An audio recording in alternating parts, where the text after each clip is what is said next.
नमस्कार. आजच्या व्हिडिओमध्ये मी तुम्हाला हरिपाठातील दुसऱ्या अभंगाचा सविस्तर अर्थ याबद्दलची संपूर्ण माहिती सांगणार आहे. पण त्याआधी तुम्ही चॅनलवरती नवीन असाल तर चॅनलला लाईक करा आणि सबस्क्राईब देखील करा. कमेंटमध्ये श्री स्वामी समर्थ किंवा ओम विठ्ठलाय नमः लिहायला विसरू नका. अलंकापुरी पुण्यभूमी पवित्र, तिथे नांदतो ज्ञानराजा सुपात्र. तया आठविता महापुण्य राशी, नमस्कार माझा श्री सद्गुरु ज्ञानेश्वरासी. जय जय राम कृष्ण हरी. हरिपाठ अभंग दुसरा. वेदशास्त्र निर्णय. चहुवेदी जान साही शास्त्री कारण, अठराई पुराणे हरीसी गाती. मंथुनी नवनीता तेसे घे अनंता, वाया व्यर्थ कथा सांडी मार्ग. हे खरी आत्मा जीव शिव सम, वाया तू दुर्गमा न घाली मन.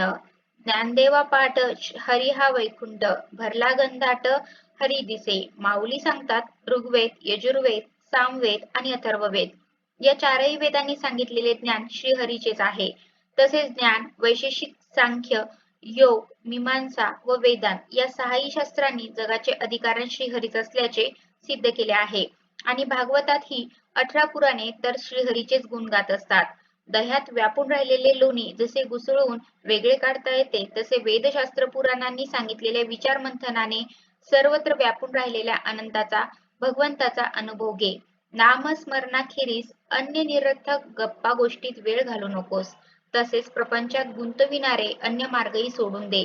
श्रीहरी व आत्मा एक आहेत. एक श्रीहरी मायेचा बुरखा पांघरून शिव झालेला आहे, तर अविद्येचा बुरखा पांघरून जीव झालेला आहे.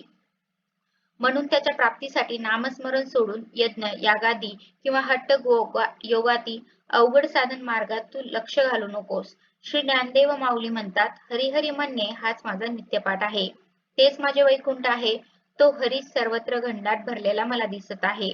भगवंतानी वेद निर्माण करून जर आपल्या प्राप्तीचा मार्ग सांगितला नसता, तर मनुष्याला स्वतःच्या बुद्धीने ईश्वराचे ज्ञान करून घेणे शक्य नव्हते. जसे आईने सांगितल्याशिवाय मुलाला तिचे वय किंवा पूर्वचरित्र कळणे शक्य नाही, तसे ईश्वर निर्मित सृष्टीतील देव, दानव, ऋषी इत्यादींना स्वबुद्धीने ईश्वर कळणे शक्य नाही.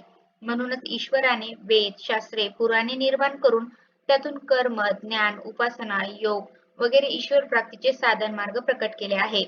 त्यावर श्रद्धा ठेवून साधना केल्याने ईश्वर प्राप्त होतो. दह्याशी एकजीव झालेले लोणी जसे घुसळून वेगळे काढावे, तसे सर्व नाश पावणाऱ्या विश्वाशी एकजीव होऊन राहिलेले अनंत अविनाशी ईश्वरी तत्वशास्त्रात सांगितल्याप्रमाणे विचार मंथन करून शोधले पाहिजे. श्रुतीशास्त्रानुसार बुद्धीने विचार करून पाहिले असता एका श्रीहरी वाचून दुसऱ्या कोणत्याही वस्तूची सत्ता सिद्ध होत नाही. श्रीहरीशिवाय निराळे जीव, जगतरूप विश्व आहे असे जे वाटते ते खोटे ठरून एका श्रीहरीची सत्ता आपल्या बुद्धिनिश्चय पूर्वक मान्य करते. पण यासाठी साधकांनी श्रीहरीच्या नामस्मरणाखेरीज अन्य प्रापंचिक नाशवंत गोष्टीत आपली बुद्धी गुंतवता कामा नये. बुद्धीचा निश्चय असा पाहिजे की एकच परमात्मा सृष्टी निर्माता ईश्वर आहे. तो भक्तांच्या काळजीसाठी, साधूच्या प्रेमासाठी लाज सोडून रामकृष्णादी अवतार घेऊन आपल्यासारखी शरीरे आणि आपल्यासारख्याच भावभावना घेऊन आपल्यात राहून लीला करीत आहे. तोच प्राण्यांच्या शरीरात जीव रूपाने राहून त्यांच्याकडून विश्वातील कामे करून घेत आहे. हा सर्व एकच आहे. समजा एक गृहस्थ आहे. स्वतःच्या कल्पनेने तो नाटक रचतो, त्याचे दिग्दर्शन करतो. त्याच नाटकात प्रसंगानुसार नायक होतो, कदाचित स्त्री भूमिकाही करतो. हे नाटक पाहून बाहेर आल्यानंतर मित्रांबरोबर होणाऱ्या चर्चेत आपण म्हणतो, नायकाचं काम छान झालं, त्या नटीची भूमिका पण चांगली झाली.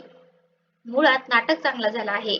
खरं कौशल्य दिग्दर्शनात आहे. तितक्यात आपला एक मित्र सांगतो की ज्या गृहस्थाने हे नाटक लिहिले, दिग्दर्शनही त्याचंच, नायकाची आणि नटीची भूमिकाही त्याचीच. ही गोष्ट ऐकल्यानंतर नाटककार, दिग्दर्शक, नाटकातील पात्र हे जे पहिल्यांदा आपल्याला वेगवेगळे वाटत होते ती एकच व्यक्ती आहे याची खात्री पटते.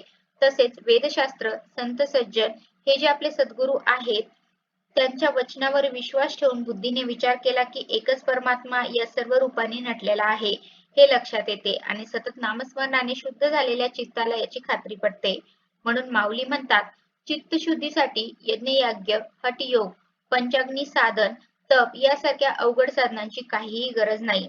यासाठी त्यांनी स्वानुभव सांगितला की हरी हरी हरी हा नित्यपाठ मी केला, त्यामुळे सगुण साकार हरी हाच वैकुंठ परमात्मा आहे याचा मला अनुभव आला. किंबहुना अनुरेणूत श्रीहरीच भरून राहिला आहे हे मला प्रत्यक्ष दिसू लागले.